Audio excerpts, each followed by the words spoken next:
Hi అండి. Welcome to my channel. ఇక ఈరోజు సెకండ్ వీక్ నామినేషన్స్ కంప్లీట్ అయ్యాయి.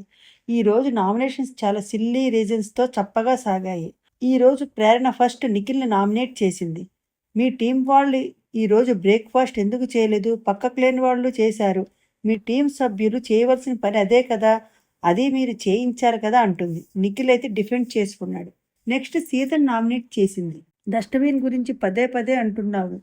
అది బిగ్ బాస్ ఇచ్చిన టాస్క్ కదా! దానికి సీత టవల్ చేంజ్ అయినందుకు ఆదిత్య ఓం గారిని చూసుకోవాలి కదా అని అడిగావు కదా! అని డిఫెండ్ చేసుకుంది. Next Prithvi first Manikandan nominate చేశాడు. నువ్వు నైనికతో నిన్ను తన టీంలోకి తీసుకోమని అడుగుతున్నావు. అంటే నువ్వు గేమ్‌లో వీక్. నీ చీఫ్‌ని అవమానించట్లే కదా నామినేట్ చేశాడు. నెక్స్ట్ పృథ్వీ నైనికని నామినేట్ చేశాడు. మీ ఇష్టం వచ్చినప్పుడు మీరు కుకింగ్ చేస్తే మేమెప్పుడు తినాలి అన్నాడు. మీరు వర్క్ బిగ్ బాస్ ఇచ్చారు. మాకు లగ్జరీగా ఉండమని బిగ్ బాస్ టాస్క్ ఇచ్చారు అని నామినేట్ చేశాడు. నెక్స్ట్ నావెల్ నిఖిల్ని నామినేట్ చేశాడు. చీఫ్గా నువ్వు ఫెయిల్ అయ్యావు. ఒక మాస్క్ వేసుకున్నావు అనిపించింది అన్నాడు. దానికి నిఖిల్ డిఫెండ్ చేసుకుని సోనియాకు నాకు ఒక ఫ్రెండ్షిప్ బాండింగ్ ఉంది అని చెప్పాడు. సెకండ్ నామినేషన్ పృథ్వీ నామినేట్ చేశాడు. కేర్లెస్గా ఉన్నావు.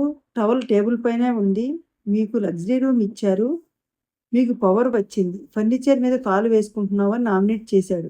నెక్స్ట్ నైనిక ఫస్ట్ నామినేషన్ ప్రేరణ చేసింది. డస్ట్బిన్ విషయం మీరు జోక్లా చేశారు. సీత ప్లేస్లో ఉంటే మీకు తెలుస్తోంది. గేమ్ ఆడుతూ మీరు లూజ్ అవ్వకూడదు. మీ బిహేవియర్ కంట్రోల్లో ఉంచుకోవాలన్నది నైనిక. దానికి ప్రేరణ నేను కావాలనే చేయలేదు, అలా అనుకోలేదు అని డిఫెండ్ అయితే చేసుకుంది. నైన్కి నెక్స్ట్ నామినేషన్ పృథ్వీని చేసింది. మీరు గేమ్ని చాలా ఈజీగా ఆడుతున్నారు. మీకు హ్యుమానిటీ లేదు. మీరు మీ జోన్లో ఉంటారు. మీ కంఫర్ట్ జోన్ నుంచి బయటికి వచ్చి ఆడాలి. ఇదైతే చాలా సిల్లీ రీజన్ అనిపించింది నాకు. నిఖిల్ ఫస్ట్ ప్రేరణ నామినేట్ చేశాడు. నీకు క్లారిటీ లేదు. ప్రతి విషయాన్ని రైట్ ఆర్ రాంగ్ అని అందరినీ అడుగుతావు. అది నాకు నచ్చలేదని చెప్పాడు. ప్రేరణ అయితే డిఫెండ్ చేసుకుంది. నిఖిల్ నెక్స్ట్ పృథ్వీని నామినేట్ చేశాడు. నువ్వు చాలా కంఫర్ట్ జోన్లో ఉంటావు. నువ్వు ఏ పని చేయవు. ఇప్పుడు లగ్జరీ రూమ్కి చేరావు అని అన్నాడు. డిఫెండ్ చేసుకున్నాడు. ఈ వారం నామినేషన్లో ఉన్నవారు మణికంఠ, ప్రేరణ, పృథ్వీ, ఆదిత్య, నిఖిల్, సీత, శేఖర్ భాష, నైనిక. యాష్మి మీరు పెద్ద క్లాన్ సభ్యురాలు కాబట్టి ఒకరిని నామినేట్ చేసి ఒకరిని సేవ్ చేయమంటారు బిగ్ బాస్. నేను ప్రేరణని సేవ్ చేస్తున్నాను. ఎందుకంటే ఆ డస్ట్బిన్ విషయంలో ఆమెకి ఏ తప్పు చేయలేదు. నేను చేయమన్నాను కాబట్టి వాళ్ళు చేశారు. వాళ్ళు ఎంజాయ్ చేస్తున్నారు విక్టరీనని చెప్పింది బిగ్ బాస్కి యాష్మి. తరువాత యాష్మి విష్ణుప్రియని నామినేట్ చేసింది.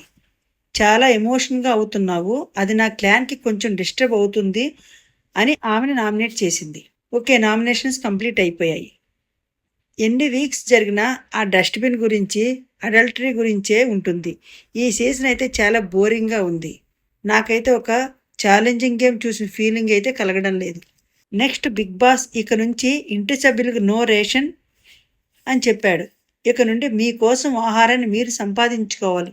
వండనవి స్టోర్ రూమ్లో పెట్టండి. ఏమీ దాచుకోకూడదు. ఏమైనా తినాలని ఉంటే ఇప్పుడే కావలసినంత తినండి అని అంటాడు. అలా అంటే అందరూ కావలసినంత తిని మిగతావన్నీ స్టోర్ రూమ్లో పెట్టారు.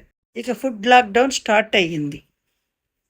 ఇక హౌస్లో ఏది ఈజీగా రాదు. ఫుడ్ కావాలంటే టాస్క్ ఆడి గెలిచి సంపాదించుకోవాలి. చూడాలి నిజంగానే బిగ్ బాస్ ఫుడ్ విషయంలో స్టిక్ చేస్తాడా? Okay, please subscribe my channel. Thanks for watching.